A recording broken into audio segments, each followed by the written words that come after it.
exploring reinforcement and feedback mechanisms, a neurorehabilitation gaming design perspective. Welcome to the Universal Principles podcast. Today, we're diving into reinforcement and feedback mechanisms, a key concept in many fields. But we'll be looking at it through the lens of neurorehabilitation gaming design. It's about how games can help people recover from neurological injuries. Could you tell us a bit about what that field is all about? Thanks for having me. Neuro-Rehabilitation gaming design is all about creating video games and interactive experiences specifically to aid in the rehabilitation of individuals with neurological disorders or injuries. It's about harnessing the power of games to make therapy engaging and effective. What's fascinating about reinforcement and feedback within this context is its ability to drive neuroplasticity, the brain's ability to reorganize itself by forming new neural connections. Without it, progress is slow. So how does reinforcement and feedback actually work in a broader sense? What's the higher concept at play here?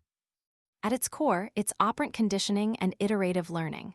Learning occurs through the association of actions with their consequences. Immediate and clear feedback loops, whether positive or negative, drive behavioral modification. Think of it like training a dog: reward good behavior, discourage bad behavior. It's the same principle, but applied to retraining the brain after an injury. That makes sense. Could you walk us through a concrete example of how this works in a neurorehab game? Absolutely. Imagine a game designed to improve balance. The game might provide visual cues, such as a virtual avatar that mirrors the patient's movements and highlights any deviations from a stable posture.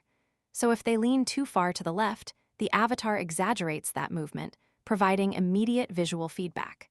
The goal is to get the user back in balance quickly.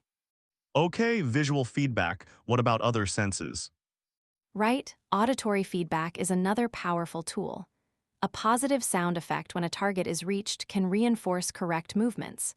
Or, haptic feedback, we could use a force feedback joystick guiding a user through a specific movement, providing physical reinforcement. It's all about providing immediate and multisensory feedback. So it sounds like the type of feedback is key. Can you give me a different example? Definitely. Think of a game designed to improve hand-eye coordination after a stroke. The game might involve reaching for virtual objects. Successful reaches are rewarded with points and visual celebrations. But crucially, missed reaches provide immediate feedback. Perhaps the object briefly flashes red, indicating the error. This immediate negative reinforcement helps the patient adjust their movements on the next attempt. It sounds like it could be applied to just about anything. Are there similar principles in other fields? Absolutely. In human-computer interaction, there's the feedback principle. It emphasizes the importance of providing users with clear and timely feedback on their actions within a digital interface.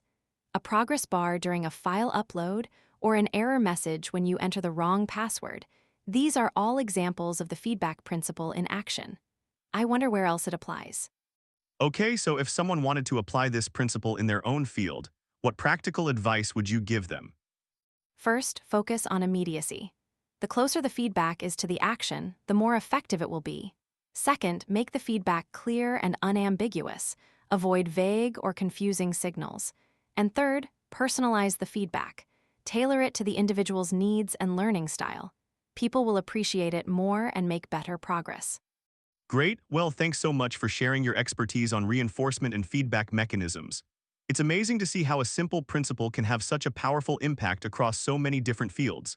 But there is one last question. Why is error, well, an error?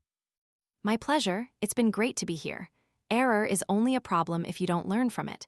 Speaking of errors, I'm looking forward to the next episode.